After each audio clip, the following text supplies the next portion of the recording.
तर नमस्कार, मी शुभम शिंदे स्वागत करतो तुमच्या आजच्या छोट्याशा ब्लॉगमध्ये. ब्लॉग बनवण्याचं कारण एवढंच आहे की फक्त आयुष्य जगा आणि ते सुंदर जगा याचं गोड उदाहरण आज मी तुम्हाला देणार आहे.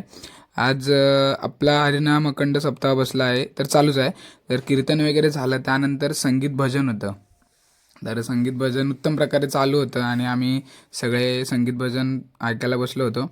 तर तुम्हाला आज एक अशी गोष्ट दाखवतो की आयुष्य कसं जगायचं.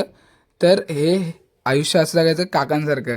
काका एवढे मोठे माणूस असून सुद्धा पण ते दरवर्षी गावात कुठलाही कार्यक्रम असो ते वेळात वेळ काढून गावात येतात आणि त्यांचं किती शेड्यूल बिझी असेल तरी ते गावात येऊन त्यांचं म्हणजे आयुष्य असं एवढं चांगल्या प्रकारे जगतात की कोण बोलणारच नाही की काका एवढे मोठे माणूस आहेत आणि त्यांना कुठल्याही गोष्टीचा गर्व वगैरे नाही आहे.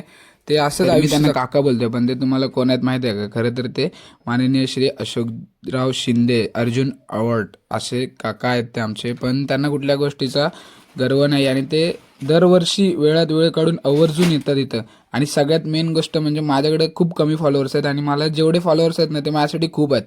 पण एक गोष्ट महत्त्वाची आहे की काका कधीच कुठल्या यूट्यूबरला किंवा कोणाला इंस्टाग्राम पेजला कुठंच फॉलो नाही करत. पण ते काका मला सपोर्ट करतात आणि मला ते यूट्यूब इंस्टाग्राम पेजला सगळ्या गोष्टीत फॉलो करतात आणि ते आवर्जून गावात आले की मला विचारतात की काय कसं चालू आहे, ब्लॉग वगैरे बनवतेस ना. तर ही एक मला सगळ्यात मोठी शाबासकी आहे की ते दरवेळेस माझ्या पाठीशी खंबीरपणे उभे असतात. मला तुम्हाला हेच सांगत होतं. आणि सगळ्यांनी आयुष्यात सगळ्या गोष्टी कमवा, पैसा कमवा, पण